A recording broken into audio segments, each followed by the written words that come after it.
যুবক বড় চমৎকার কথা বলছে, আল্লাহ আমি হক আর বাতিলের পার্থক্য করতে চাই। যদি আমার পাথরের আঘাতে যদি বাঘটা মারা যায় তাহলে আমি বুঝবো ইহুদিদের ধর্ম সত্য, আর যদি বাঘটা মারা না যায় জ্যোতিষবিদের ধর্ম সত্য। এই কথা বলে ছোট্ট চনাবটের সমান একটা পাথর নিয়ে বাঘকে তাক করে ছোট্ট একটা পাথর আল্লাহর বান্দা আব্দুল্লাহ ইবনে তামির নিক্ষেপ করেছেন। ভাইরে, এই ছোট পাথরটা মারতে দেরি, বাঘের গায়ে লাগতে দেরি, বাঘ সঙ্গে সঙ্গে মরে গেছে। কে বা কাহারা যেন আওয়াজ দিয়েছে, এ আব্দুল্লাহ ইবনে তামির, ইহুদিদের ধর্ম আর খ্রিস্টানদের ধর্ম আজকের পৃথিবীতে সর্বশ্রেষ্ঠ ধর্ম। চিল্লে বলেন সুবহানাল্লাহ। আর একটু জোরে কোন। তুমি যে ধর্ম চর্চা করছো, খ্রিস্টানদের কাছে গিয়ে যে ধর্ম শিখতেছো, এই ধর্ম সত্য। আর তুমি যে জ্যোতিষবিদের কাছে গিয়ে জ্যোতিষী বিদ্যা শিখতেছো, এটা মিথ্যা। এটা প্রমাণ হলো আব্দুল্লাহ ইবনে তামিরের কাছে তার 2 দিন পরে আপনাদের সাইতলা গ্রামের একজন লোক, যে নাকি দোস্ত মায়ের পেট থেকে অন্ধ হয়ে আসছে, এমন একজন অন্ধ লোক যায় ডাক দিয়ে কয়, ভাই আব্দুল্লাহ, শুনতে পেরেছি যদিও তুমি একজন নওজওয়ান, যদিও তুমি অল্প বয়সের মানুষ, তোমার কাছে নাকি অলৌকিক পাওয়ার আছে। এ আব্দুল্লাহ, আমি জন্ম থেকে অন্ধ, পৃথিবীতে কোনোদিন পৃথিবী দেখি নাই, আমার মার বাবা কাউকে দেখি নাই। এ আব্দুল্লাহ, তুমি কি পারবা রে আমার চক্ষু 2টা ভালো করে দিতে, আমি যেন দুনিয়ার আলো বাতাস দেখতে পাই? আব্দুল্লাহ ইবনে তামির বলছে, ভাই আমার কাছে তো শক্তি নাই, ক্ষমতা নাই, তবে আমি চেষ্টা করে দেখবো। সুবহানাল্লাহ পড়েন। আরো জোরে কো, আরো জোরে বলেন। তবে একটা শর্ত আছে। কয়টা? জোরে বলেন। একটা। কি শর্ত? যে তুমি আমার কালেমা পড়ে আমার সঙ্গে মুসলমান হইতে হবে। ওই জন্মান্ধ লোক আব্দুল্লাহ ইবনে তামিরকে ডাক দিয়ে বলে, আব্দুল্লাহ রে, তুমি যদি বলো আমি মুসলমান হইতে রাজি, তারপরেও যদি আমি আমার চক্ষু 2টা ফিরা পাই। আব্দুল্লাহ ইবনে তামির ডাক দিয়ে কই, তুমি চক্ষু 2টা বন্ধ করো। আল্লাহকে ডাক দিয়ে বলে, মালিক, এ মালিক, আমার ক্ষমতা নাই, তবে তোমার তো ক্ষমতার বাহিরে নয়। ইচ্ছে করলে তুমি কাউকে অন্ধ বানাইতে পারো, ইচ্ছে করলে তুমি কাউকে দৃষ্টিশক্তি দিতে পারো। এ মালিক রে, এই ছেলেটাকে আমি লোভ দেখাইছি রে, কালেমা পড়লে মুসলমান হইলে চোখ ফিরা পাবে। আয় আল্লাহ, আমি আমার তোমার বন্দাকে কালেমা পড়ে মুসলমান বানাই, বিনিময়ে তুমি তাকে জোরে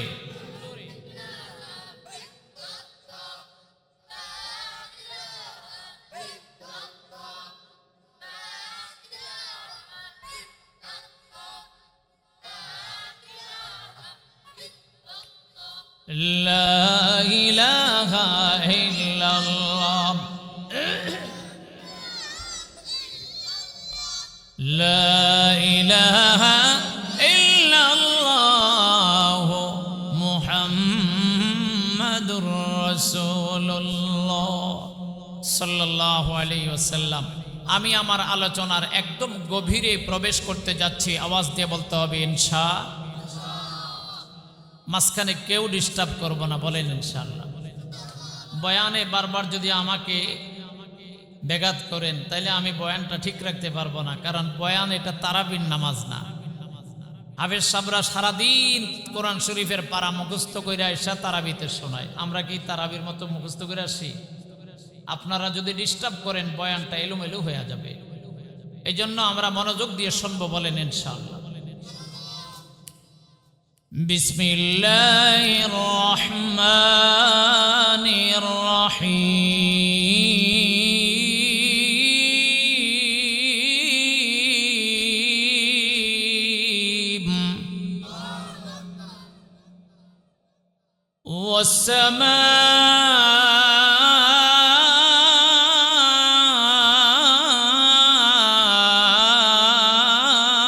والسماء ذات البروج।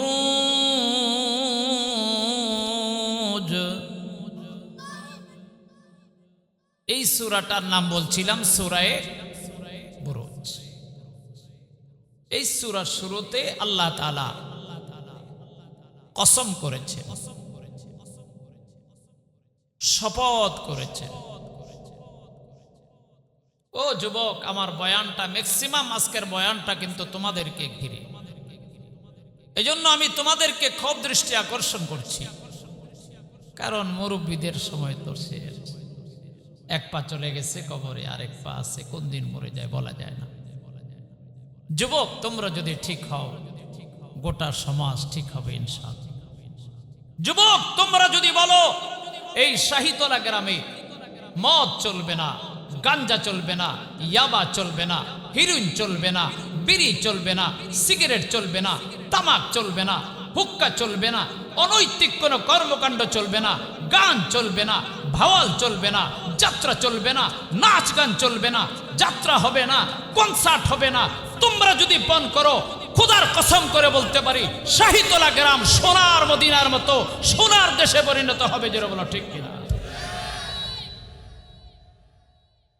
সুতরাং যুবক, বয়ানটা মন দিয়ে শুনলে বড় মজা পাইবা। আল্লাহ তাআলা সর্বপ্রথম কসম করেছেন আকাশের। বলেন কিসের?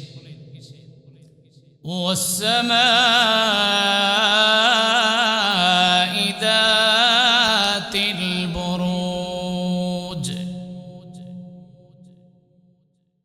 আল্লাহ পাক পরওয়ারদিগারে আলম, ও দোস্ত, আকাশের কসম করে বললেন, আমি তারকার যুক্ত বড় বড় তারকা বিশিষ্ট আকাশের কসম করে বললাম। ওয়াল ইয়াউমিল মাউউদ, কিয়ামতের দিনের কসম করে বললাম। ওয়া শাহিদ, জুমার দিনের কসম করে বললাম। মাশহুদ, আরাফার দিনের কসম করে বললাম। কয়টা? চারটা। জোরে বলেন কয়টা? চারটা কসম করে আল্লাহ তাআলা একটা কথা বলতেছেন। আল্লাহ তাআলার কি কোনো কথা বলার আগে কসম করা লাগে? জোরে বলেন না কেন? শপথ করা লাগে? আল্লাহ কি আমাদের মতো গোলালু মার্কা মুসলমান? আমরা তো সকালে একটা, দুপুরে একটা, এক মুখ এক জবান বলছিলাম দিব, দিলাম না। বলছিলাম আজকে আপনার টাকা দিব, কিন্তু দিতাম না। এটা হলো আমাদের জবান।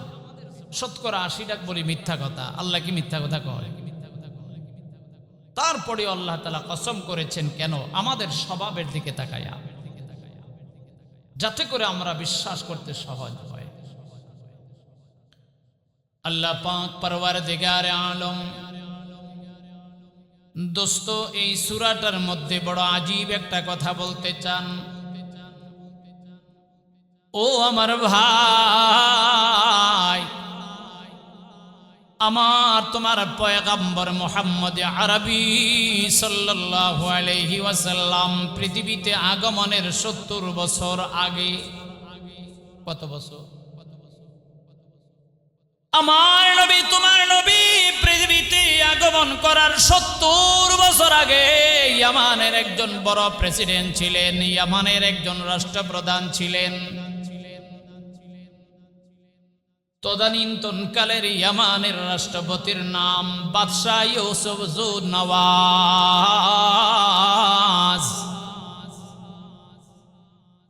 ওই বাদশার নাম ইউসুফ জু নওয়াজ। বলেন তো কি নাম বললাম? ও দোস্ত, ওই বাদশাহ বড় খবিস, ওই বাদশাহ বড় খ্রিস্টান, ওই বাদশাহ বড় খারাপ। কিন্তু নামটা দেখেন কত সুন্দর, খ্রিস্টান কিন্তু নাম রাখছে ইউসুফ। আর আমরা মুসলমান, মুসলমানের ফুলার নাম অঙ্কন, রঞ্জন, অঞ্জন, সেন্টু, বল্টু, টালটু, স্বপন, মানিক, এগুলি মুসলমানের ফুলার নাম। ভুল কইলাম? আওয়াজ দেন না কেন? ওই লোক কাফের, তার নাম হলো ইউসুফ জু নওয়াজ। আর আমরা মুসলমান, অনেক সময় সন্দেহ হয় লোকটারে সালাম দিব কি দিব না। বাদশাহ ইউসুফ জু নওয়াজ ইয়ামানের বড় প্রেসিডেন্ট। ইয়ামান, ও দোস্ত, আরব দেশের মধ্যে যতগুলো, আরব বিশ্বের মধ্যে যতগুলো দেশের মধ্যে একটা দেশের নাম ইয়ামান। আমার পয়গম্বর দুনিয়াতে আগমন করার 70 বছর আগে এই বাদশাহ ইউসুফ জু নওয়াজ ইয়ামানের রাষ্ট্রপতি, প্রেসিডেন্টের চেয়ারে অধিষ্ঠিত ছিলেন।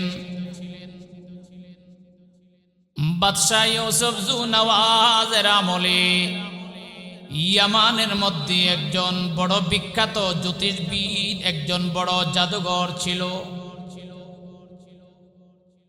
বিশাল বড় একজন প্রাজ্ঞ, অভিজ্ঞ একজন জ্যোতিষবিদ ছিল রে।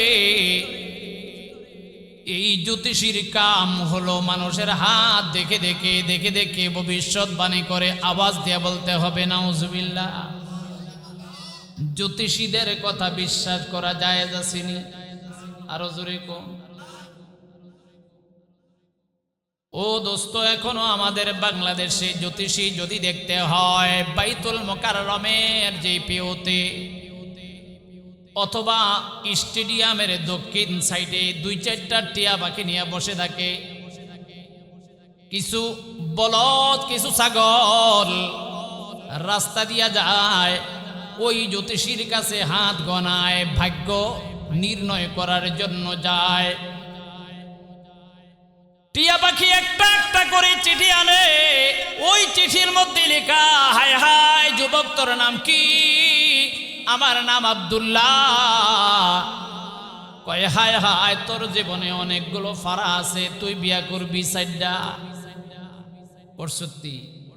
কয় না, একটাও তো করি নাই। কয় তোর বিয়া 4টা লেখা। বিয়া 4টা আর কি আছে? তোর অনেকগুলো ফারা আছে, এই ফারা যদি কাটতে উঠতে পারস 250 বছর হায়াত পাবি। এই সময় আপনাদের 60 তলার একটা টাকরা যুবক যদি হাত দেখায়া যদি কয় আমার ভাগ্যে এত কিছু আছে, টাস করে তার গাল বাড়ারে জোরে একটা থাপ্পড় লাগাই দিলে, কিরে থাপ্পড় লাগাইলি কেন? তুই আমার ভবিষ্যতের এত কথা বলতে পারলি, তোর গালে যে আমি থাপ্পড় লাগাবো এটা তুই বলতে পারলি না? কিসের জ্যোতিষী? ঘুমাই গেছেন আপনারা? জ্যোতিষীদের কথা বলা, জ্যোতিষীদেরকে দেখানো, হাদিসের মধ্যে আসছে, কোন ব্যক্তি যদি তার হাতকে জ্যোতিষী দেখায় অথবা তার ভাগ্য গণনার জন্য কোনো জ্যোতিষবিদের কাছে যায়, 40 দিন পর্যন্ত তার ইবাদত আল্লাহর কাছে কবুল হবে না।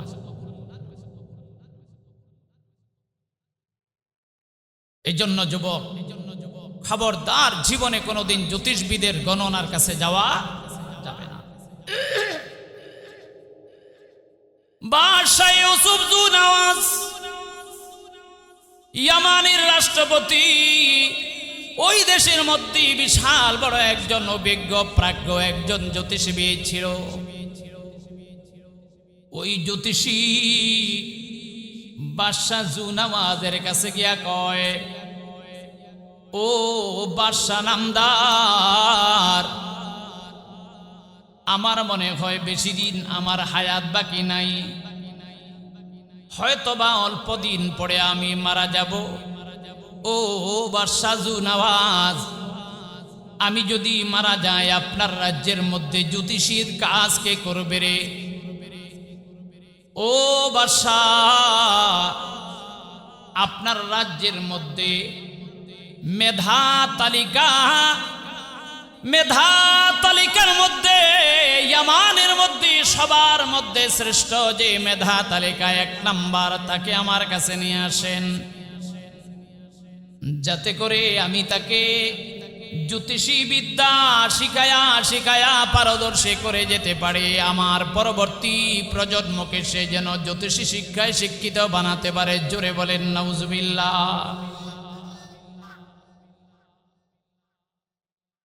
বাদশাহ ইউসুফ জুনওয়াজ গোটা রাজ্যের মধ্যে এলান করে দিলেন, আমার রাজ্যের মধ্যে মেধা তালিকায় 1 নাম্বার কে আছে? একজন যুবক, যার বয়স 16 থেকে 17 বা 18, নওজওয়ান পাগড়া টাকরা যুবক। এমন একজন যুবক ইয়ামানের মধ্যে মেধা তালিকায় 1 নাম্বার। ও দোস্ত, ওই ছেলেটাকে জ্যোতিষীর বাড়িতে নিয়ে যায়। হে জ্যোতিষী, এই ছেলেটাকে তুমি তোমার বিদ্যায় পারদর্শী বানাইবা। ও দোস্ত, ধরেন আপনাদের এই শাহিতলা গ্রাম থেকে ওই জ্যোতিষীর বাড়ি মাদায়া, এই শাহিতলা গ্রাম থেকে যাওয়ার সময় তার শাহিতলা বাজার পড়ে। এই বাজারের নাম জানি কি? শাহিতলা বাজার। এই শাহিতলা বাজারে একটাই খ্রিস্টানদের গির্জা আছে। ও দোস্ত, এই গির্জার মধ্যে একজন বড় আল্লাহওয়ালা, বড় একজন প্রাজ্ঞ পাদ্রী আছে রে ভাই।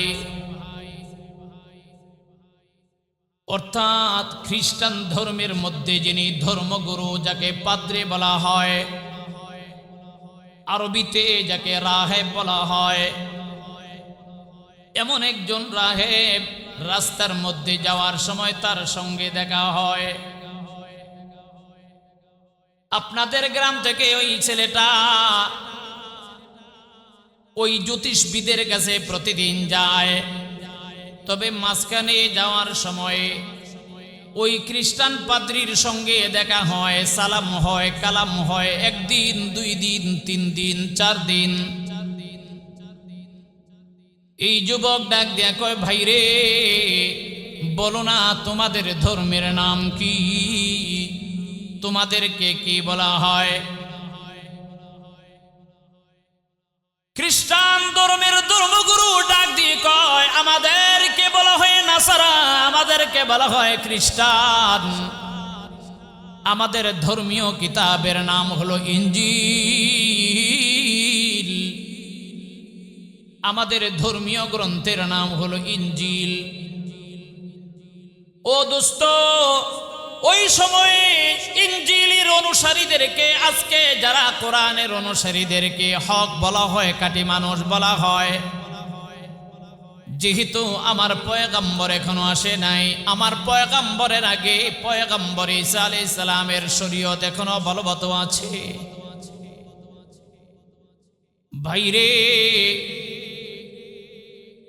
এই ছেলেটা ওই জ্যোতিষীর কাছে যাওয়ার আগে মাঝখানে কিছু সময় তার কাছে ক্লাস করে যায়।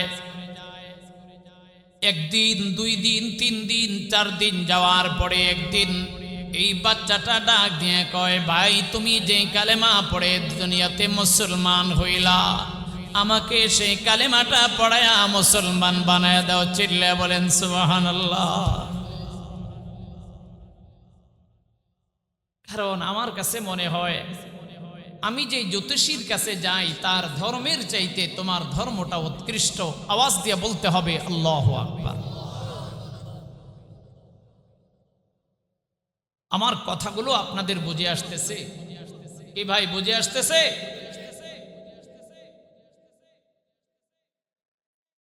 মেরে মোহতারাম ভাইও, এই যুবকের নাম হলো আব্দুল্লাহ ইবনে তামির রাহমাতুল্লাহ আলাইহি। বলেন ইয়ামানের মধ্যে মেধা তালিকায় ১ নম্বর যে এই ছেলেটার নাম কি? আব্দুল্লাহ ইবনে তামির। ও দোস্তরে ভালো করে বুঝবা, আব্দুল্লাহ ইবনে তামির জ্যোতিষবিদের কাছে যাওয়ার সময়ে ইহুদি পাদ্রীর ঘরে বসে কিছু সময় তাদের ধর্ম অনুসরণ করে ধর্ম চর্চা করে। এই জন্য ওই জ্যোতিষীর কাছে যাইতে দেরি হয়ে যায়, বিধায় জ্যোতিষী টাইম লস হওয়ার কারণে দেরি হয়ে যাওয়ার কারণে পিটায়। আবার জ্যোতিষীর কাছে শিক্ষা করে বাড়িতে ফেরার সময় মাঝখানে কিছু সময় পাদ্রীর কাছে ক্লাস করার কারণে বাড়িতে আসতে দেরি হয়, বিদায় মা এবং বাবাও টর্চার করে। কথা বুঝতেছেন? জ্যোতিষবিদ মারে, জ্যোতিষবিদের ক্লাসে যাইতে দেরি হয় এই জন্য।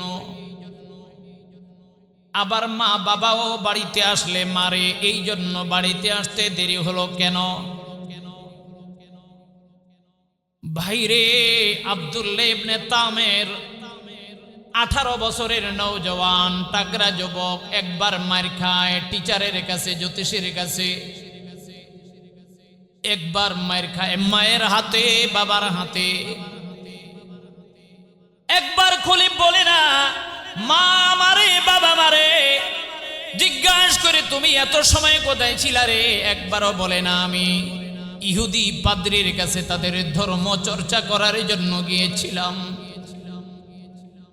ওই জ্যোতিষবিদের কাছে এই কথা বলে না, আমি মাঝখানে আরেকটা জায়গায় স্টপেজ করার কারণে, বিরতি দেওয়ার কারণে আপনার ক্লাসে দেরি হয়ে গেছে। আব্দুল্লাহ ইবনে তামির মনে মনে চিন্তা করেছে, যতই আমি ওই জ্যোতিষবিদের কাছে যাই আর আমার মা বাবার কাছে থাকি, আমার মা বাবার ধর্ম মিথ্যা আর জ্যোতিষবিদের ধর্ম মিথ্যা।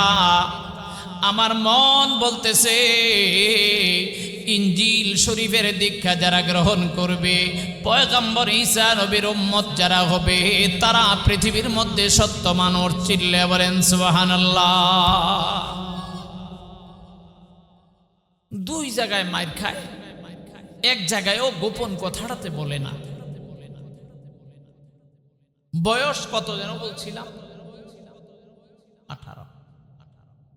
18 বছরের যুবকের বুদ্ধি আর এই 60 বছর মুরব্বীর বয়সের বুদ্ধি, দুইটার কি এক সমান? এই ফুলায় তো মাইরের ছোটে বলতেও তো পারত, কিন্তু এই ছেলেটা এতটুকুন বুঝছে আমার মা বাবার ধর্ম মিথ্যা আর ওই জ্যোতিষবিদের ধর্ম মিথ্যা। মাঝখানে যে আমি পাদ্রীর গির্জায় গিয়া ইহুদিদের ধর্মগুরুর কাছে গিয়া যে শিক্ষা লাভ করি, এটাই আমার আসল শিক্ষা। চিল্লে বলেন মারহাবা। কিছুদিন যাওয়ার পরে একদিন ওই জ্যোতিষবিদের কাছে লেখাপড়া শেষ করে, ক্লাস শেষ করে বাড়িতে রওনা। রাস্তার মধ্যে অনেক লোক এক জায়গায় জমায়েত হয়ে দাঁড়ায় আছে। এই লোকদেরকে দেখে ডাক দিয়ে কই, ভাই রে, কেন তোমরা এই চিপা রাস্তার মধ্যে দাঁড়ায় আছো? কেন তোমরা ভিড় করে দাঁড়ায় আছো? এই সাইতলা গ্রামের 50 জন লোক দাঁড়ায় রয়েছে। যুবকটাই জিজ্ঞাসা করে, ভাই রে, তোমরা এখানে দাঁড়ায় দাঁড়ায় কি করো? এই সাইতলা গ্রামের লোকেরা 50 জন কয়, বাবা তোর কাছে বইলা কি লাভ হবে? আমরা রিয়াজউদ্দিন সরকার বাড়িতে যাব, আমাদের বাড়ি সেই জায়গায়, কিন্তু মাঝখানে যেই রাস্তা দিয়ে যাব বিশাল বড় একটা বাঘ, বিশাল বড় একটা হিংস্র প্রাণী বাঘ একটা দাঁড়ায় আছে। এই বাঘটা রাস্তাও ছাড়ে না, আমরাও আমাদের বাড়িতে যেতে পারি না। ছোট্ট বাচ্চা আব্দুল্লাহ ইবনে তামির রিয়াজউদ্দিন এলাকার বাড়ির 50 জন লোককে ডাক দিয়ে বলে, ভাই তোমরা দাঁড়াও, আমি একটা বিহিত করতে পারি কিনা দেখি, আমি একটা ব্যবস্থা করতে পারি কিনা দেখি। কি ব্যবস্থা? আল্লাহর বান্দা ছোট্ট একটা পাথর হাতে নিলেন। ও যুবক, সবাই রেডি হও, সবাই রেডি হও, আওয়াজ দিয়ে একটা স্লোগান দিবা, আওয়াজ দিয়া সুবহানাল্লাহ পড়বা, সবাই রেডি হও। যুবক ছোট্ট একটা পাথর হাতে নিছে। পাথরটা হাতে নিয়া যুবক আজকে বলছি, আজকে আমি দুইটা ধর্মের লোকদেরকে আমি পরীক্ষা করব, কোন ধর্মটা সত্য, কোন ধর্মটা মিথ্যা, কোনটা হক আর কোনটা বাতিল। এই পাথরটা হাতে নিয়া যুবকটা আল্লাহকে ডাক দেয়া কয়, আয় আল্লাহ, ওই ইহুদিদের ধর্মগুরু, খ্রিস্টানদের ধর্মগুরু, যাজকের কাছ থেকে আমি যেই ধর্ম শিক্ষা করলাম, আয় আল্লাহ, যদি এই ধর্মটা সত্য হয়, হক হয়, তবে আমি পাথরটা বাঘের গায়ে ডিল মারার সঙ্গে সঙ্গে বাঘটা যেন মরে যায়। আর যদি জ্যোতিষবিদের ধর্ম সত্য হয়, জ্যোতিষবিদের ধর্ম যদি সত্য হয়, জ্যোতিষবিদের ধর্ম যদি মিথ্যা হয়, তবে আমার এই পাথর দ্বারা যেন না মরে। এক কথা, পাথরের আঘাতে যদি মরে যায়, পাথরের ঢিলের দ্বারা যদি বাঘটা মরে যায়, আমি মনে করব ইহুদিদের ধর্ম, খ্রিস্টানদের ধর্ম সত্য ধর্ম। আর পাথরের আঘাতে যদি বাঘটা না মারা যায়, তাহলে আমি মনে করব আমি যে জ্যোতিষবিদের কাছে যাই, তাদের ধর্মটা সত্য। ও দোস্ত, এমন একটা কথা বলে এতগুলো মানুষ দেখলো, এই বাচ্চাটার একটা পাথরের আঘাতে এত বড় একটা বাঘ মারা গেল। পুরা সাইতলা রিয়াজউদ্দিন সরকার বাড়ির লোকেরা মনে করছে ছেলেটা দেখতে ছোট হইলেও ভিতরে মাল আছে। সুবহানাল্লাহ কয় না? এমন মরা মানুষ লিয়ে ওয়াজ করে মজা পাওয়া যায় বলে। ঘুমাই গেছেন আপনারা? জোরে বলেন, ঘুমাই গেছেন? শীত লাগতেছে বেশি? হায় হায় হায়, পুরা রিয়াজউদ্দিন সরকার বাড়ির মানুষগুলি এই বাচ্চাটার ভক্ত। এবার এলাকার ভিতরে ছড়াই গেছে যে অমুকের ছেলে অমুক, এই ছোট্ট ছেলেটা ছোট্ট পাথরের আঘাতে একটা বাঘ মারছে, নিশ্চয়ই তার ভিতরে কিছু অলৌকিক পাওয়ার, অলৌকিক ক্ষমতা আছে। আল্লাহু আকবার বলে। লা ইলাহা, জোরে।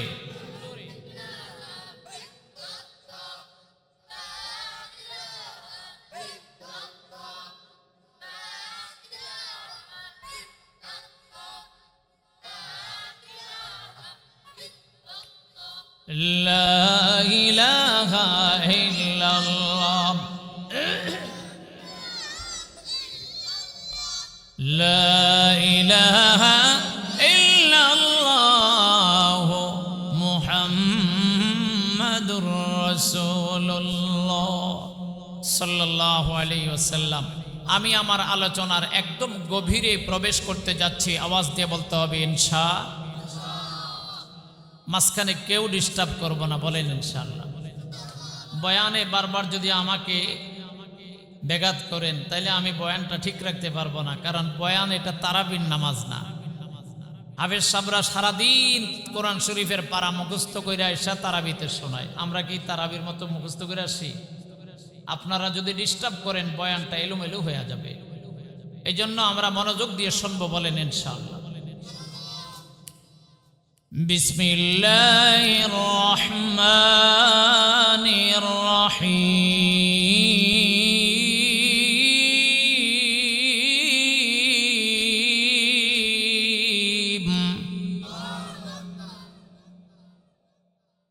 والسماء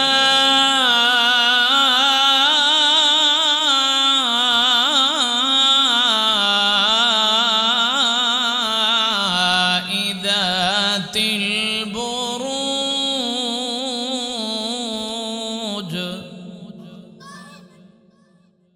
এই সূরাটার নাম বলছিলাম সূরায়ে বুরুজ।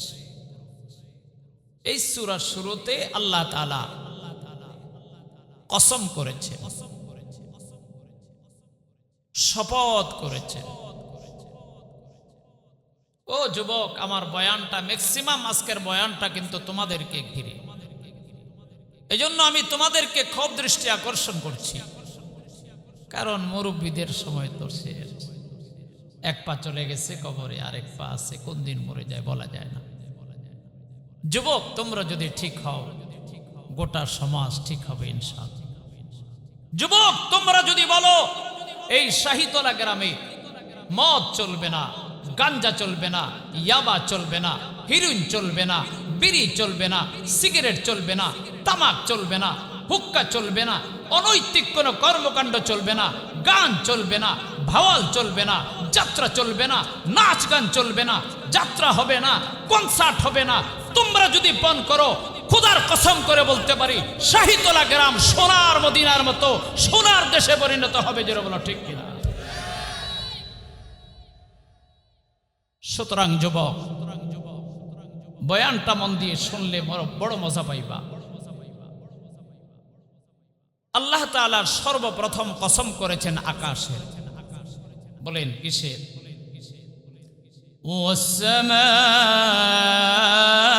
ওয়াসসামাই যাতিল বুরুজ। আল্লাহ পাক পরওয়ারদিগারে আলম, ও দোস্ত, আকাশের কসম করে বললেন, আমি তারকার যুক্ত বড় বড় তারকা বিশিষ্ট আকাশের কসম করে বললাম। ওয়াল ইয়াউমিল মাউউদ, কিয়ামতের দিনের কসম করে বললাম। ওয়া শাহিদ, জুমার দিনের কসম করে বললাম। মাশহুদ, আরাফার দিনের কসম করে বললাম। কয়টা? চারটা। জোরে বলেন কয়টা? চারটা কসম করে আল্লাহ তাআলা একটা কথা বলতেছেন। আল্লাহ তাআলার কি কোনো কথা বলার আগে কসম করা লাগে? জোরে বলেন না কেন? শপথ করা লাগে? আল্লাহ কি আমাদের মতো গোলালু মার্কা মুসলমান? আমরা তো সকালে একটা, দুপুরে একটা, এক মুখ এক জবান বলছিলাম দিব, দিলাম না।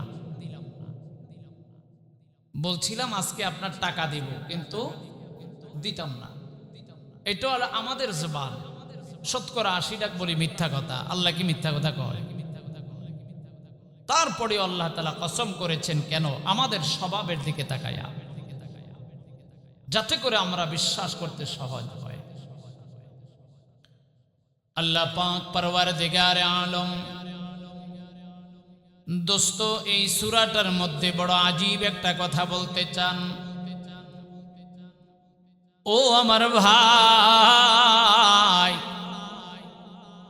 আমার তোমার পয়গম্বর মুহাম্মদ আরবি সাল্লাল্লাহু আলাইহি ওয়াসাল্লাম পৃথিবীতে আগমনের 70 বছর আগে, কত বছর? আমার নবী, তোমার নবী পৃথিবীতে আগমন করার 70 বছর আগে ইয়ামানের একজন বড় প্রেসিডেন্ট ছিলেন, ইয়ামানের একজন রাষ্ট্রপ্রধান ছিলেন। তদানীন্তনকালের ইয়ামানের রাষ্ট্রপতির নাম বাদশাহ ইউসুফ যু নওয়াজ।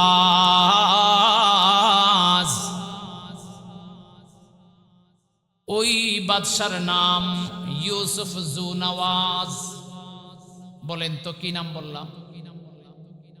ও দোস্ত, ওই বাদশাহ বড় খবিস, ওই বাদশাহ বড় খ্রিস্টান, ওই বাদশাহ বড় খারাপ। কিন্তু নামটা দেখেন কত সুন্দর, খ্রিস্টান, কিন্তু নাম রাখছে ইউসুফ। আর আমরা মুসলমান, মুসলমানের ফুলার নাম অঙ্কন, রঞ্জন, অঞ্জন, সেন্টু, বল্টু, টালটু, স্বপন, মানিক, এগুলি মুসলমানের ফুলার নাম। ভুল কইলাম? আওয়াজ দেন না কেন? ওই লোক কাফের, তার নাম হলো ইউসুফ জু নওয়াজ। আর আমরা মুসলমান, অনেক সময় সন্দেহ হয় লোকটারে সালাম দিব কি দিব না। বাদশাহ ইউসুফ জু নওয়াজ, ইয়ামানের বড় প্রেসিডেন্ট ইয়ামান। ও দোস্ত, আরব দেশের মধ্যে যতগুলো, আরব বিশ্বের মধ্যে যতগুলো দেশের মধ্যে একটা দেশের নাম ইয়ামান। আমার পয়গম্বর দুনিয়াতে আগমন করার ৭০ বছর আগে এই বাদশাহ ইউসুফ জু নওয়াজ ইয়ামানের রাষ্ট্রপতি, প্রেসিডেন্টের চেয়ারে অধিষ্ঠিত ছিলেন। বাদশাহ ইউসুফ জু নওয়াজের আমলে ইয়ামানের মধ্যে একজন বড় বিখ্যাত জ্যোতিষবিদ, একজন বড় জাদুঘর ছিল। বিশাল বড় একজন প্রাজ্ঞ, অভিজ্ঞ একজন জ্যোতিষবিদ ছিল রে। এই জ্যোতিষীর কাম হলো মানুষের হাত দেখে দেখে দেখে দেখে ভবিষ্যৎবাণী করে আওয়াজ দিয়ে বলতে হবে নাউজুবিল্লাহ। জ্যোতিষীদের কথা বিশ্বাস করা জায়েজ আসেনি? আরো জোরে কো। ও দোস্ত, এখনো আমাদের বাংলাদেশে জ্যোতিষী যদি দেখতে হয়, বাইতুল মোকাররমের যে পিওতে অথবা স্টেডিয়ামের দক্ষিণ সাইডে ২-৪টা টিয়া পাখি নিয়ে বসে থাকে। কিছু বলদ, কিছু ছাগল রাস্তা দিয়া যায়, ওই জ্যোতিষীর কাছে হাত গনায়, ভাগ্য নির্ণয় করার জন্য যায়। টিয়া পাখি একটা একটা করে চিঠি আনে, ওই চিঠির মধ্যে লেখা, হায় হায় যুবক তোর নাম কি? আমার নাম আব্দুল্লাহ। কয় হায় হায় তোর জীবনে অনেকগুলো ফারা আছে, তুই বিয়া করবি ৪টা। ওর সত্যি? কয় না, একটাও তো করি নাই। কয় তোর বিয়া ৪টা লেখা। বিয়া ৪টা আর কি আছে?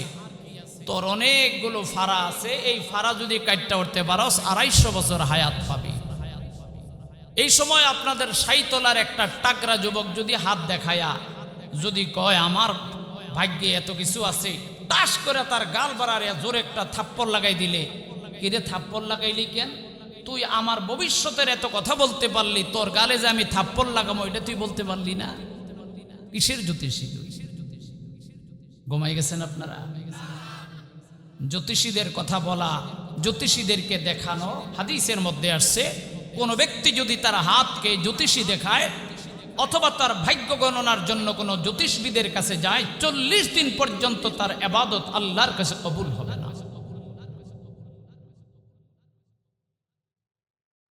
এই জন্য যুবক, খবরদার, জীবনে কোনোদিন জ্যোতিষবিদের গণনার কাছে যাওয়া যাবে না। বাদশাহ ইউসুফ জু নওয়াজ ইয়ামানের রাষ্ট্রপতি, ওই দেশের মধ্যে বিশাল বড় একজন অভিজ্ঞ প্রাজ্ঞ একজন জ্যোতিষবিদ ছিল। ওই জ্যোতিষী বাদশাহ জু নওয়াজের কাছে গিয়া কয়, ও বাদশাহ নামদার, আমার মনে হয় বেশি দিন আমার হায়াত বাকি নাই, হয়তোবা অল্প দিন পরে আমি মারা যাব। ও বাদশাহ জু নওয়াজ, আমি যদি মারা যাই আপনার রাজ্যের মধ্যে জ্যোতিষীর কাজ কে করবে রে? ও বাদশাহ, আপনার রাজ্যের মধ্যে মেধা তালিকার মধ্যে ইয়ামানের মধ্যে সবার মধ্যে শ্রেষ্ঠ যে মেধা তালিকায় ১ নাম্বার, তাকে আমার কাছে নিয়ে আসেন, যাতে করে আমি তাকে জ্যোতিষী বিদ্যা শিখায়া শিখায়া পারদর্শী করে যেতে পারে, আমার পরবর্তী প্রজন্মকে সে যেন জ্যোতিষী শিক্ষায় শিক্ষিত বানাতে পারে। জোরে বলেন নাউজুবিল্লাহ।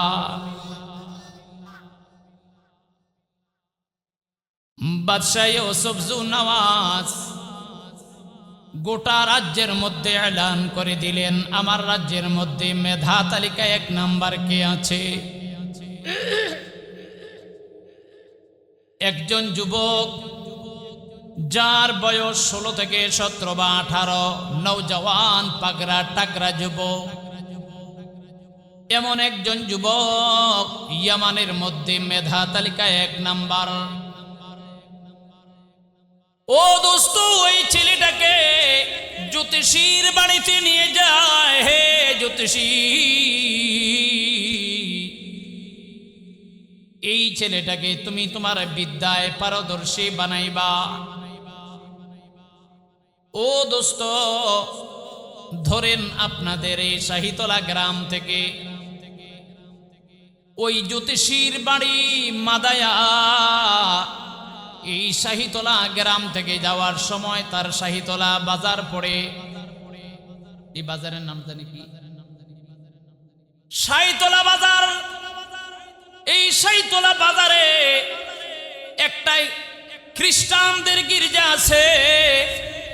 ও দোস্ত, এই গির্জার মধ্যে একজন বড় আল্লাহওয়ালা, বড় একজন প্রাজ্ঞ পাদ্রী আছে রে ভাই। অর্থাৎ খ্রিস্টান ধর্মের মধ্যে যিনি ধর্মগুরু, যাকে পাদ্রী বলা হয়, আরবিতে যাকে রাহেব বলা হয়, এমন একজন রাহেব রাস্তার মধ্যে যাওয়ার সময় তার সঙ্গে দেখা হয়। আপনাদের গ্রাম থেকে ওই ছেলেটা ওই জ্যোতিষবিদের কাছে প্রতিদিন যায়, তবে মাঝখানে যাওয়ার সময় ওই খ্রিস্টান পাদ্রীর সঙ্গে দেখা হয়, সালাম হয়, কালাম হয়। 1 দিন, 2 দিন, 3 দিন, 4 দিন। এই যুবক ডাক দিয়া কয়, ভাই রে, বলো না তোমাদের ধর্মের নাম কি? তোমাদেরকে কি বলা হয়? খ্রিস্টান ধর্মের ধর্মগুরু ডাক দিয়ে কয়, আমাদেরকে বলা হয় নাসারা, আমাদেরকে বলা হয় খ্রিস্টান। আমাদের ধর্মীয় কিতাবের নাম হলো ইনজিল। আমাদের ধর্মীয় গ্রন্থের নাম হলো ইনজিল। ও দোস্ত, ওই সময়ে ইনজিলের অনুসারীদেরকে, আজকে যারা কোরআনের অনুসারীদেরকে হক বলা হয়, কাটি মানুষ বলা হয়। যেহেতু আমার পয়গম্বর এখনো আসে নাই, আমার পয়গম্বরের আগে পয়গম্বর ঈসা আলাইহিস সালামের শরীয়ত এখনো বলবৎ আছে।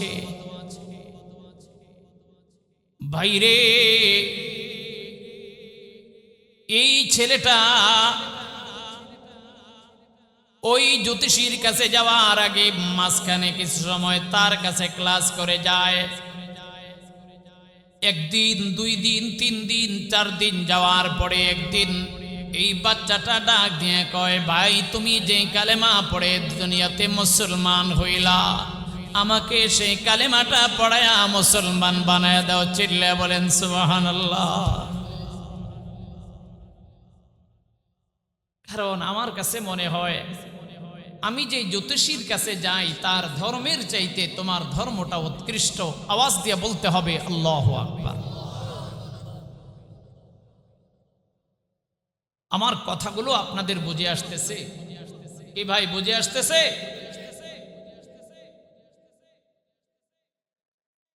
মেরে মোহতারাম ভাইও,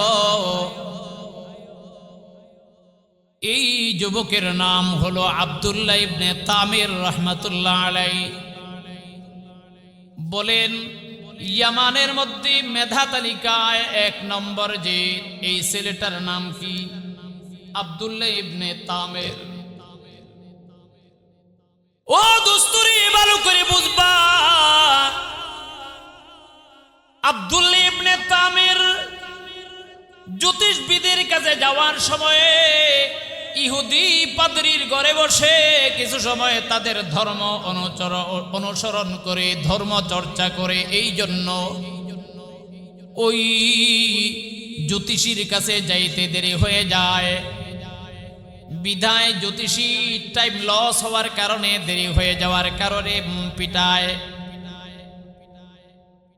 আবার জ্যোতিষীর কাছে শিক্ষা করে বাড়িতে ফেরার সময় মাঝখানে কিছু সময় পাদ্রীর কাছে ক্লাস করার কারণে বাড়িতে আসতে দেরি হয়, বিদায় মা এবং বাবাও টর্চার করে। কথা বুঝতেছে? জ্যোতিষবিদ মারে, জ্যোতিষবিদের ক্লাসে যাইতে দেরি হয় এই জন্য। আবার মা বাবাও বাড়িতে আসলে মারে, এই জন্য বাড়িতে আসতে দেরি হলো কেন? ভাইরে, আব্দুল্লাহ ইবনে তামের 18 বছরের নওজওয়ান টাকরা যুবক একবার মার খায় টিচারের কাছে, জ্যোতিষীর কাছে। একবার মার খায় মায়ের হাতে, বাবার হাতে। একবার খুলে বলে না মা মারে, বাবা মারে। জিজ্ঞাসা করে তুমি এত সময় কোথায় ছিলা রে?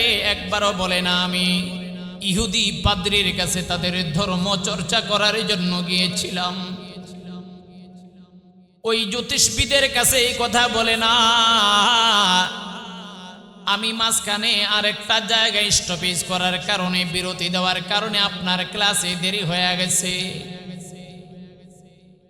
আব্দুল্লাহ ইবনে তামির মনে মনে চিন্তা করেছে, যতই আমি ওই জ্যোতিষবিদের কাছে যাই আর আমার বাবার কাছে থাকি, আমার মা বাবার ধর্ম মিথ্যা আর জ্যোতিষবিদের ধর্ম মিথ্যা। আমার মন বলতেছে ইনজিল শরীফের দীক্ষা যারা গ্রহণ করবে, পয়গম্বর ঈসা নবীর উম্মত যারা হবে, তারা পৃথিবীর মধ্যে সত্য মানুষ। চিল্লে বলেন সুবহানাল্লাহ।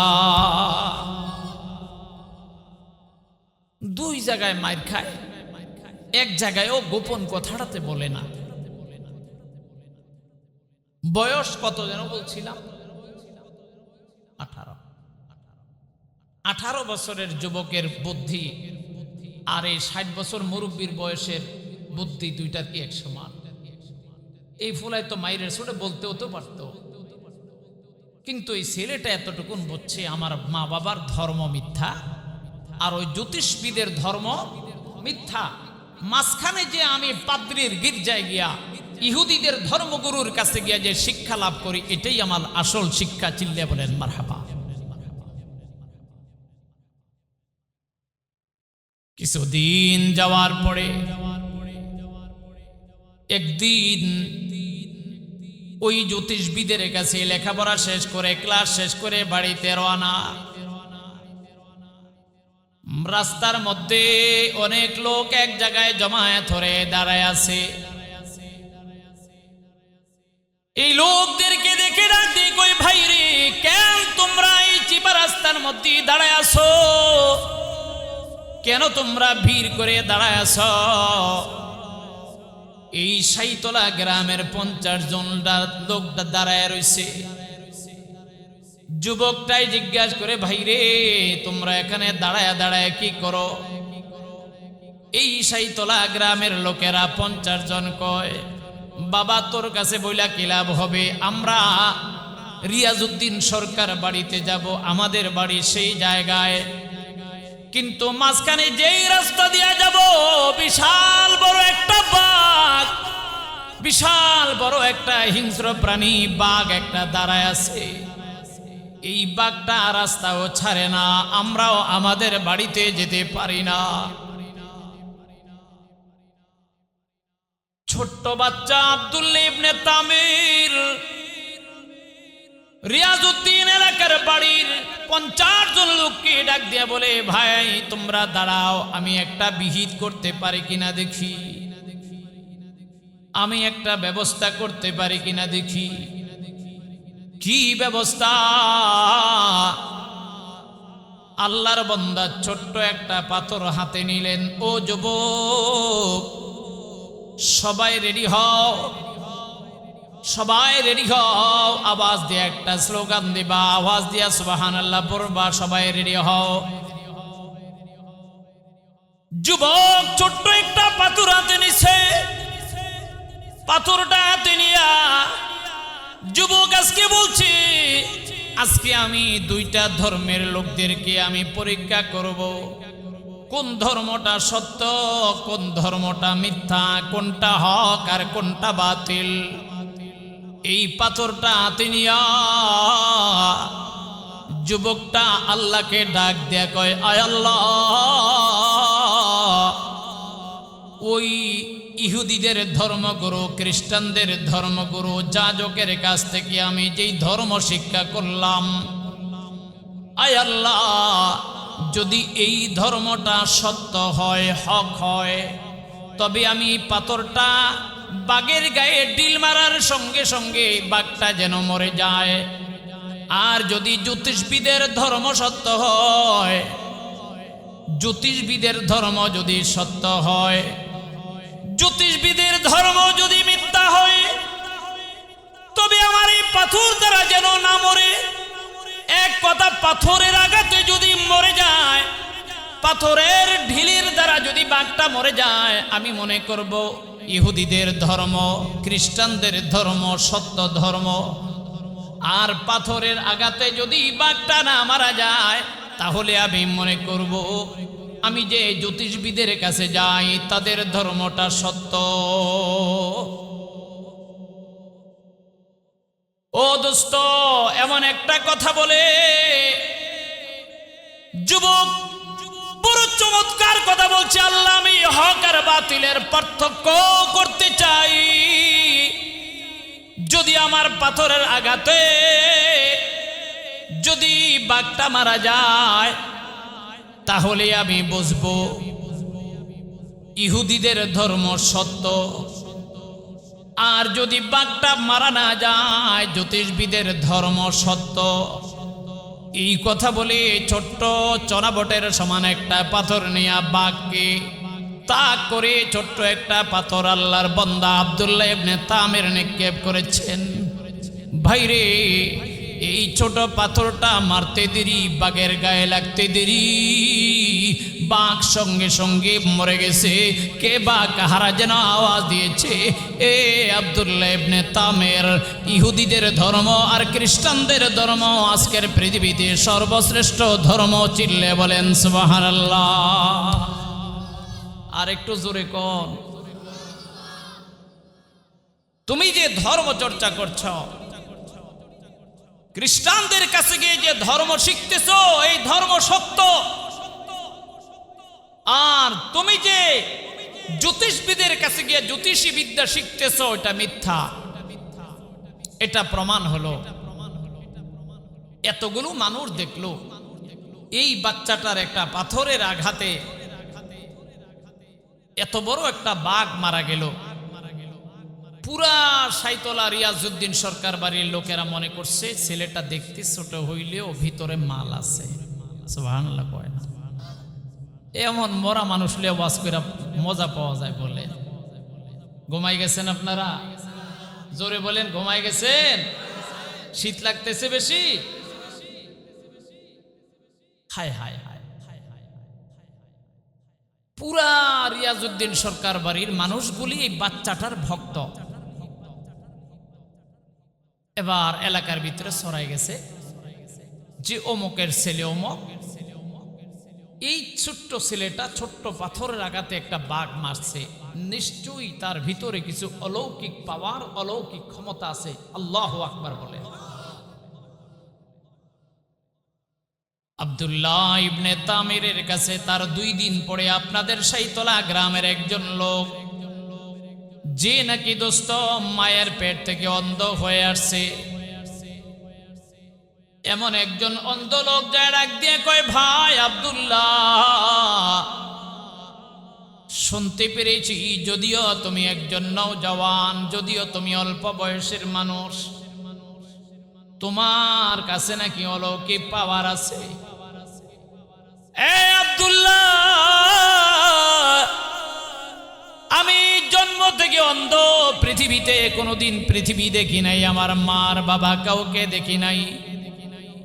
এ আব্দুল্লাহ, তুমি কি পারবা রে আমার চক্ষু দুইটা ভালো করে দিতে, আমি যেন দুনিয়ার আলো বাতাস দেখতে পাই? আব্দুল্লাহ ইবনে তামের বলছে, ভাই আমার কাছে তো শক্তি নাই, ক্ষমতা নাই, তবে আমি চেষ্টা করে দেখবো। সুবহানাল্লাহ পড়েন, আরো জোরে গো, আরো জোরে বলেন। তবে একটা শর্ত আছে। কয়টা? জোরে বলেন। একটা। কি শর্ত? যে তুমি আমার কালেমা পড়ে আমার সঙ্গে মুসলমান হইতে হবে। ওই জন্মান্ধ লোক আব্দুল্লাহ ইবনে তামিরকে ডাক দিয়ে বলে, আব্দুল্লাহ রে, তুমি যদি বলো আমি মুসলমান হইতে রাজি, তারপরেও যদি আমি আমার চক্ষু দুইটা ফিরা পাই। আব্দুল্লাহ ইবনে তামির ডাক দিয়ে কয়, তুমি চক্ষু দুইটা বন্ধ করো। আল্লাহকে ডাক দিয়ে বলে, মালিক, এ মালিক, আমার ক্ষমতা নাই, তবে তোমার তো ক্ষমতার বাহিরে নয়। ইচ্ছে করলে তুমি কাউকে অন্ধ বানাইতে পারো, ইচ্ছে করলে তুমি কাউকে দৃষ্টিশক্তি দিতে পারো। এ মালিক রে, এই ছেলেটাকে আমি লোভ দেখাইছি রে, কালেমা পড়লে মুসলমান হইলে চোখ ফিরা পাবে। আয় আল্লাহ, আমি আমার তোমার বান্দাকে কালেমা পড়ে মুসলমান বানাই, বিনিময়ে তুমি তাকে। আল্লাহর বান্দা কালেমা পড়ে আশহাদু আল্লাহ ইলাহা ইল্লাল্লাহ ওয়া আশহাদু আন্না ঈসা রূহুল্লাহ। আমি সাক্ষী দিচ্ছি আল্লাহ আপনি ছাড়া আর কেউ নয়। আমি সাক্ষী দিচ্ছি এই জামানার পয়গম্বর ঈসা আলাইহিস সালাম। এই কথা বলার সঙ্গে সঙ্গে আল্লাহর পক্ষ থেকে তার দুটো চোখ ভালো হয়ে যায়।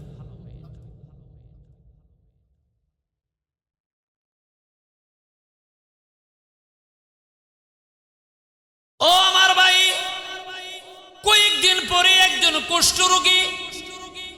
কুষ্ঠরোগী পুরা শরীরটা পচে পচে পচে পচে গলে গলে নিঃশেষ হয়ে যাওয়ার পালা। মা যায় না, বাবা যায় না, ছেলে মেয়ে আত্মীয় স্বজন কেউ তার কাছে যায় না।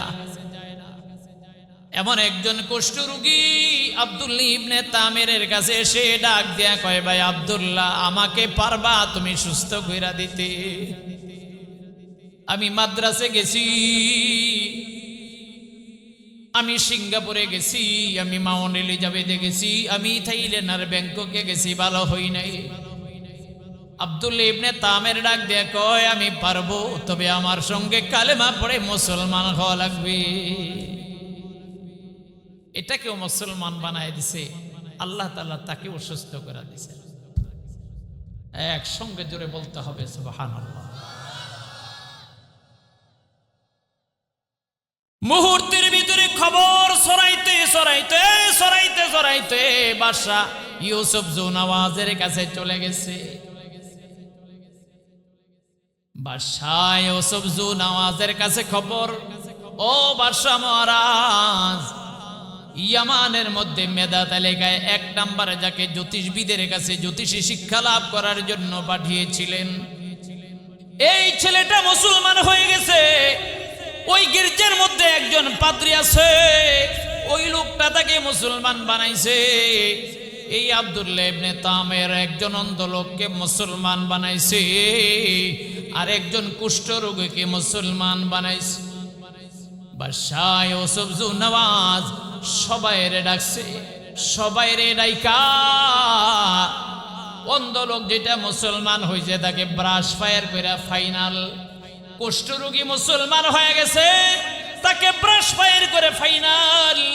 ওই যে গির্জার মধ্যে ধর্মগুরু যে পাদ্রী ছিল, রাহেব ছিল, তাকে ক্রস ফায়ার করে ফাইনাল। জোরে জোরে আওয়াজ দেয়া বলেন নাউজুবিল্লাহ। দোস্ত, এই ৩-৪ জন মানুষ মারার পরে দোস্ত এবার ভালো করে বুঝবেন, আব্দুল্লাহ ইবনে তামের যদিও ৩ জনকে মুসলমান বানাইছে, তবে তো তার ভক্ত কিন্তু সাইতলা গ্রামে অসংখ্য আছে, আছে না? ওই যে বাঘ মারার দৃশ্য দেখাইলো, কত মানুষ দেখা তার ভক্ত। পানি পড়া দিলে কাম হয়ে যায়, ফু দিলে ভালো হয়ে যায়, যে যায় উপকৃত হয়। এলাকার মানুষ কি তার ভক্ত হয় নাই? বাদশাহ ইউসুফ জু নওয়াজ বড় বড় সেনাবাহিনীদেরকে দিয়া ডাক দিয়া কয়, এ সেনাবাহিনীরা কাজ করো, আব্দুল্লাহ ইবনে তামেরকে উঁচু পাহাড়ের মধ্যে নিয়ে যাও। উঁচু পাহাড়ে নিয়ে তোমরা সবাই জোরে ধাক্কা মাইরা জোরে আব্দুল্লাহ ইবনে তামেরকে পাহাড় থেকে লাথি মেরে দূরে সরায়া নিচে ফালায়া দেবা, তিলে তিলে কষ্ট পায়া যেন মারা যায়। এরে আব্দুল্লাহ, তিলে তিলে মরবা না তুমি তোমার ইসলাম ধর্ম প্রত্যাখ্যান করবা? আব্দুল্লাহ ইবনে তামের ডাক দিয়ে কয়, এ বাদশাহ ইউসুফ জু নওয়াজ, না রে, আমার ধর্ম এত সস্তা নয়, আমার কালিমাটা এত সস্তা নয়। এ বাদশাহ, আমার জীবন দিতে হবে, কতবার বলবা আমার জীবন আমি ততবার দিব, 1 সেকেন্ডের জন্য আমি ঈমান ছাড়তে পারি না,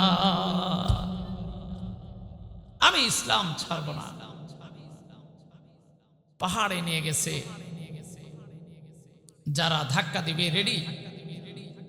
হঠাৎ করে গোটা পাহাড় এমন হরকত শুরু করে দিচ্ছে, ঘূর্ণিঝড়ে গাছপালা তরুলতা যেমন এপাশ থেকে ওপাশ নিয়ে যায়, গোটা পাহাড়টা এভাবে নড়াচড়া নড়াচড়া করতে করতে যারা তাকে ধাক্কা দিতে গেছে তারা নিজেরাই সব জাহান্নামে চলে গেছে, সবগুলি ময়রা সাপ। কিন্তু আব্দুল্লাহ ইবনে তামের মরে নেই, সুবহানাল্লাহ পড়ে। কয়েকদিন পরে আব্দুল্লাহ ইবনে তামের আবার বাদশার দরবারে। বাদশা ডাক দিয়ে কই, এ আব্দুল্লাহ, তুমি কি মরো নাই? কয়, না মহারাজ, আমি মরি নাই। আমার বাহিনীরা কোথায়? ওই আপনার বাহিনীরা সব খতম। তুমি মারছ? কয়, আমি মারি নাই, আমি যার কথা বলি, আপনার যেমন ক্ষমতা আছে, আপনার যেমন বাহিনী আছে, আমার বাহিনী নাই, আমার একজন বন্ধু আছে। ও বাদশা, তুমি জানো না আমার একজন বন্ধু আছে, তার এত বড় পাওয়ার, এত বড় ক্ষমতা, তিনি চাইলে সারা পৃথিবী মুহূর্তের ভিতরে মোয়া বানাই দিতে পারে। ওই বন্ধুর নাম কি?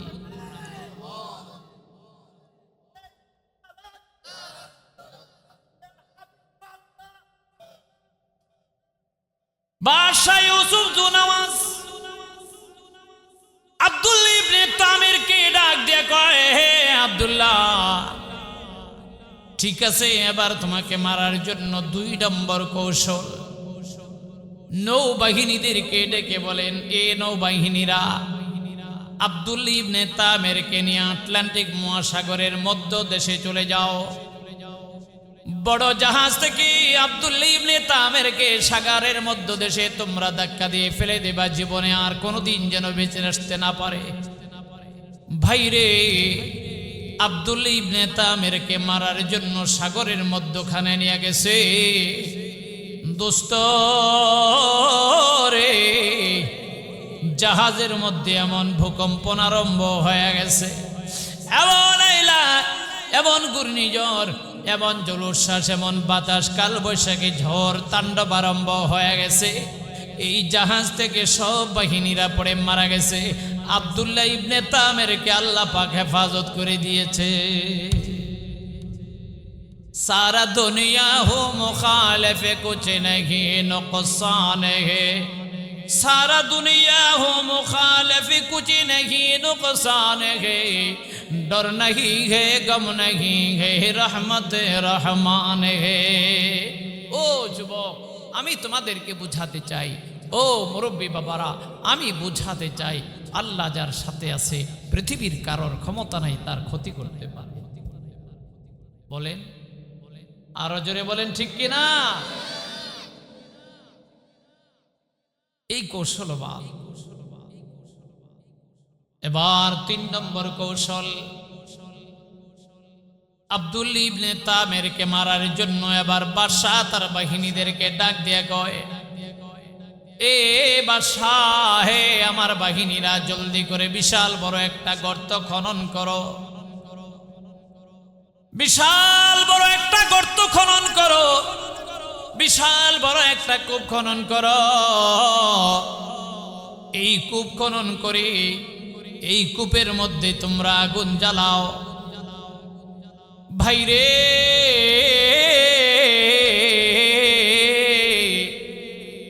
ভালো করে বোঝার চেষ্টা করবারে ভাই। আব্দুল ইবনে তামির বাদশা ইউসুফ যুনওয়াজকে বলেছিলেন, হে বাদশা,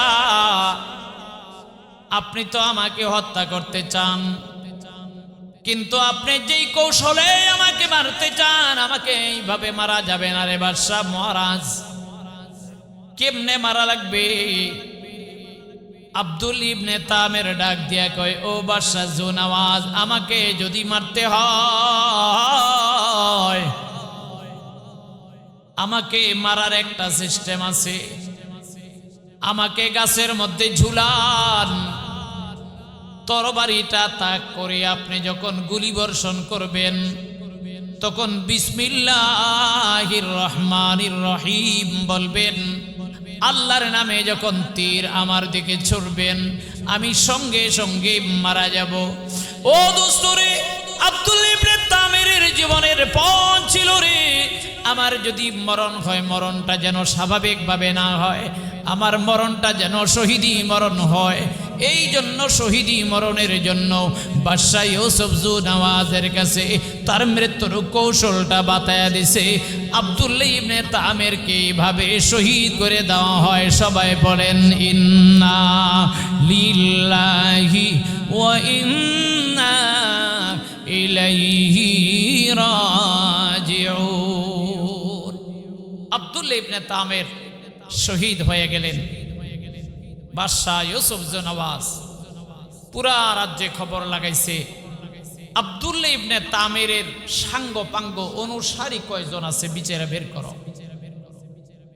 এই দেশে আমার ধর্ম চলবে, আমার আধিপত্য চলবে, আমার খোদাইত্ব চলবে, আমার কর্তৃত্ব চলবে, আমার নেতৃত্ব চলবে, অন্য কোন খোদার কর্তৃত্ব আর ধর্ম চলবে না। চিৎকার করে বলতে হবে নাউজুবিল্লাহ। বাদশা ইউসুফ যুনওয়াজের এটা স্লোগান। ও মেরে মোহতারাম ভাইও, বয়ান আমি একদম শেষ পর্যায়ে নিয়ে আসছি, বিরক্তি বোধ করার কোনো কারণ নেই। আব্দুল্লাহ ইবনে তামির ইন্তেকালের পরে বাদশা ইউসুফ যুনওয়াজ তালিকা প্রণয়নের জন্য ঘোষণা দিয়ে দিলেন যে আব্দুল্লাহ ইবনে তামিরের অনুসারী কতজন। বেশ কিছু লোক, তার ভক্তবৃন্দ পাওয়া গেছে। বাদশা ইউসুফ যুনওয়াজ বলছে যে না, আব্দুল্লাহ ইবনে তামিরকে যেমন শহীদ করা হয়েছে, তাদেরকেও চিরকালের জন্য নির্মূল করা হবে, এদেশে ইসলাম রাখা হবে না।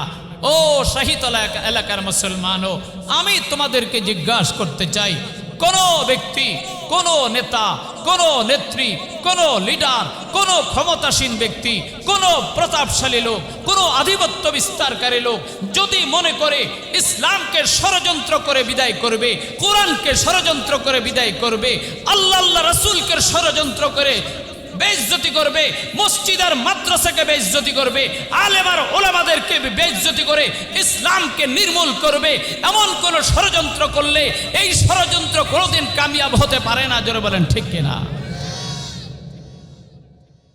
পৃথিবীর ইতিহাসে বহু মানুষ চেয়েছে ইসলামকে নির্মূল করার জন্য। ইসলামের একটা পশম ছিঁড়ার ক্ষমতাও আল্লাহ এদেরকে দেয়।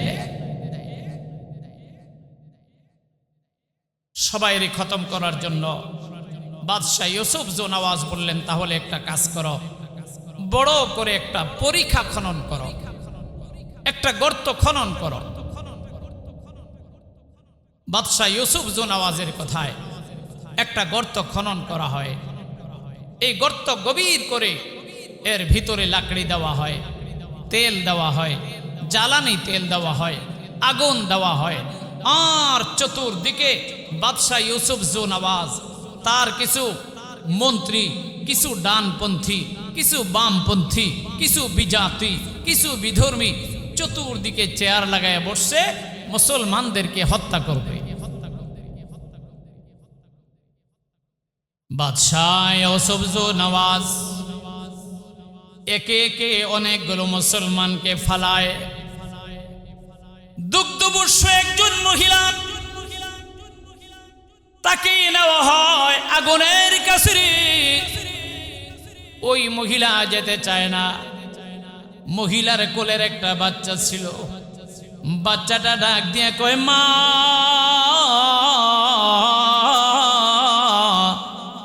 মারে, দেরি করো না, কাল ক্ষেপণ করো না, মা,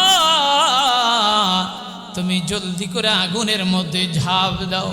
আগুনে ঝাঁপ দিতে দেরি, পয়গম্বর ঈসা আলাইহিস সালামের সঙ্গে তোমার দেখা হতে দেরি হবে না, তোমার জান্নাতে যেতে দেরি হবে না। মেরে মোহতারাম, যখন এই আগুন জ্বালালো, এই আগুনের লেলিহান শিখা এত উপরের দিকে, অটোমেটিকলি মন্ত্রী মিনিস্টার চতুর্দিকে বসা গর্তের আগুন মনে হচ্ছে দৌড়াচ্ছে। দৌড়ে দৌড়ে সব বিজাতিদের গায়ের ভিতরে লাগা এগুলি পুইরা মুইরা দিতেছে। সুবহানাল্লাহ। আরো জোরে কও, আগুনের এই পাওয়ার আছে নি? আল্লাহ তাআলা পাওয়ার দিলে পাওয়ার আছে। মনে হয় মানুষের মতো আগুন হাঁটতেছে, বিজাতি বিধর্মীদেরকে পড়তেছে। যেগুলি গর্ত খনন করেছে, যারা খনন করেছে, তাদের এমপিরা, তাদের মন্ত্রীরা, তাদের লিডারেরা সব পয়রা ছাই। এবার বাদশাহ ইউসুফ জুনাওয়াজ দৌড়াইয়া আগুন থেকে পালাইয়া, পাশে বড় সাগর ছিল, নদী ছিল, এই নদীতে ঝাঁপ দিয়েছে। ওই নদী থেকে আর জীবনে কোনোদিন উঠতে পারে নাই। ওখানেই বাদশাহ ইউসুফ জুনাওয়াজের খতম হয়ে জাহান্নামে চলে গেছে। চিল্লিয়া বলেন মারহাবা, চিল্লিয়া বলেন আলহামদুলিল্লাহ। আল্লাহ পাক ডাক দিয়ে বলেন, ওয়াস-সামাই যাতিল বুরুজ ওয়াল ইয়াউমিল মাউউদ ওয়া শাহিদিন ওয়া মাশহুদ কুতিলা আসহাবুল উখদুদ। আল্লাহ পাক ডাক দিয়ে কয়ে, সেই তলা এলাকার মুসলমান, ভালো করে বোঝো, বয়ান শেষ। আমি আসমানের কসম করে বললাম, 2 নম্বর কিয়ামতের দিনের কসম করে বললাম, 3 নম্বর জুমার দিবসের কসম করে বললাম, 4 নম্বর আরাফার দিনের কসম করে বললাম, কুতিলা আসহাবুল